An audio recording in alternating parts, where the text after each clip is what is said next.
हकाणू हुत थियो आऊं हित बंदियाणी सारे साडोयन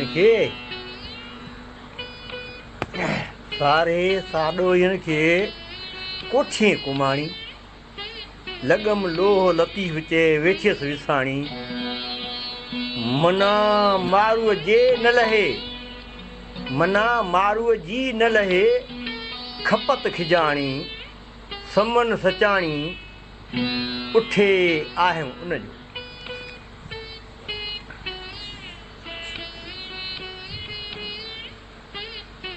अचे सही पहिरीं हिन जे बैत जे ॾुखियनि लफ़्ज़नि ते हकाणू माने हक़ वारो, मुड़ुसु, भतार, बंदियाणी माने कैदी, साडोयूं थर जूं उहे ॼारियूं जिन में पेरूं पीला थियनि ऐं थरियूं माण्हू उन्हनि खे पेरुनि खे सेड़का या शेरका बि चवंदा आहिनि। कुमाणी कुमाइजणु, मुरझाए वञणु, बेवस थी वञणु, लोह लॻणु माने ज़ंजीरनि में जकड़णु, ॿधणु, क़ैद करणु, मना माने मन तां, दिलि तां, खपत, तलब, झोरी, दात, खिजाणी अंदर जी झोरी जंहिंमें इंसान जो रत ईअं खिजे जीअं बाहि ते रखियल पाणी खिजंदो आहे। सजणो सुरमारी जो ही बैत जेको मूं अव्हां जे अॻियां पढ़ियो आहे तारीख़ शायदि आहे त जॾहिं बि कंहिंजे ख़िलाफ़ का रचना या साज़िश सिटबी आहे त उहा कामयाबु तॾहिं ई थींदी आहे जॾहिं उन में के पंहिंजा भाड़ी ॻेझू ऐं गदार ऐं बदकिरदार शामिल हूंदा आहिनि। मारी जे हुस्न अक़लमंदी जी ख़बर उमिरि सुम्हण ताईं पहचान वारो बि संदसि माइट फोग हो, हुनजो नालो फोग हो। सिंध जो सरमोड़ शाइर हज़रत शाह अब्दुल लतीफ़ भिटाई रहमतुल्लाह अलैह जिन जे रिसाले मां वरितल हिन बैत जी तशरीह ते ईंदासीं। साईं मुंहिंजा मारी सिंध जे अहिड़े किरदार जो नालो आहे जेका सदियनि खां सरज़मीन सिंध जे इज़त, वक़ार, उफ़त, असमत ऐं हया जो ओहञाण आहे, जेका बावजूद जबरी कैद में हूंदे बि हुन जूं सभु सचायूं, सभु मोहबतूं पंहिंजे वर खेत जेको हुनखे माइटनि पारां हकाणू हक़ ॾिनल आहे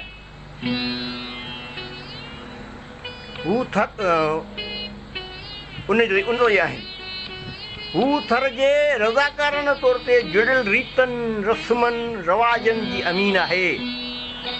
वर सां वफ़ादार रहणु सिंधी औरत जो हमेशह फ़र्ज़ बि रहियो आहे ऐं वर सां वफ़ादारी सिंध जे औरतुनि जे DNA में शामिल हुई ऐं अञा बि आहे। साईं मारी हिकु ग़रीब औरत जंहिंखे ढंग जो लिबास मुश्किल सां मिलंदो हो, पोइ सस्तो हुजे सादो हुजे, उहा उमिरि जहिड़े बाख़्तियार ऐं जबरी माण्हूअ जे क़ैद में हूंदे पंहिंजे रवायतुनि जी पासदारी लाइ उमिरि जे सभिनी लालचनि त तोखे पंहिंजी पटराणी बणाईंदुसि, तूं उमरकोट ते राज कंदीअ, सोना ज़ेवर हीरा जवाहर लाल मोती याकूत मरजान सभु तुंहिंजा ऐं तोला, बसि मूंसां शादीअ लाइ राज़ी थी। पर साईं हीअ थर ॼाई कैदियाणी औरत जो हिकु ई जवाबु त मुंहिंजो हकाणू मुंहिंजो मुड़ुसु खेत आहे जेको थर में पियो रहे ऐं माण्हुनि जा मीहणा पियो सहे मुंहिंजे करे, छो जो आउं तुंहिंजे कैद में आहियां, तूं मूंखे ज़ोरी खणी आयो आहीं,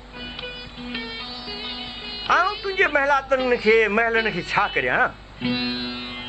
मुंहिंजो मन त उन्हनि साडोयनि ॼारियुनि में अटकियल आहे जिन में हींअर पीला पेरू पका आहिनि ऐं तो मूंखे हिते क़ैद करे रखियो आहे। तुंहिंजे हिननि ज़ंजीरनि में विसाणी त वेठी आहे, पर मुंहिंजे हिन मन तां मुंहिंजो खेत मारू जो ख़्यालु तूं लाहे नथो सघीं। आऊं उन जी वञी आहियां, हिते पई जान में खिजाए खपां, जो तूं चाहीं थो उहो त मूं लाइ टिको आहे, दाग़ आहे। मुंहिंजो त ख़्वाब में बि राति मुंहिंजे जेॾियुनि सर्दियुनि सां मुलाक़ात थी आहे ऐं मूं उन्हनि सां समन ॾिनो आहे, वाइदो कयो आहे तव्हांजे विच में हूंदुसि, पर उमर तुंहिंजा ज़ोर ज़ुल्म आहिनि, तिन जो अंत ई कोन्हे। ऐं वरी हिन बाग़ैरत मारी जो जवाबु लतीफ़ साईं जे लफ़्ज़नि में, जॾहिं हू चवे थो त मूंसां शादी कर, त छा थी चवे? हिकु सिरी हिकु साह, ॿियो न आहे जो ॿिए ॾींहुं ॼाणे हिकु अलाह सो तव्हांखे त ख़रीद कयो। पर साईं उमर बि आपेशा ज़िद न छॾे ऐं हीअ गयूर ऐं बहादुर थारेली भिट धणीअ जे चवाणी उमर खे चवे थी, इहे न मारुनि रीत जीअं सेण मटाइनि सोन ते। मर तूं मूंखे हीअ जेके ॻाल्हियूं मूंखे जेके बासीअ पियो, जेके मूंखे आछूं ॾिए थो, मुंहिंजो जवाबु इहा त इहे न मारुनि रीत जीअं सेण मटाइनि सोन ते।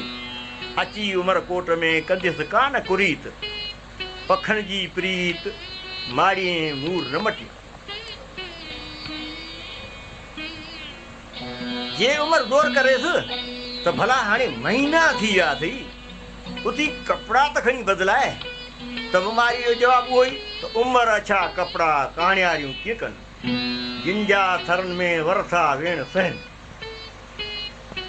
सो साईं नेठि हुन जे अज़ुम, असांजे भेण मारी जे अज़ुम उमिरि खे मजबूर कयो त हू उनखे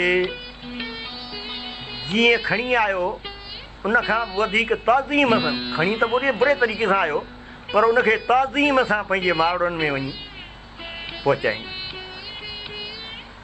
जे लतीफ़ जी ॿोली।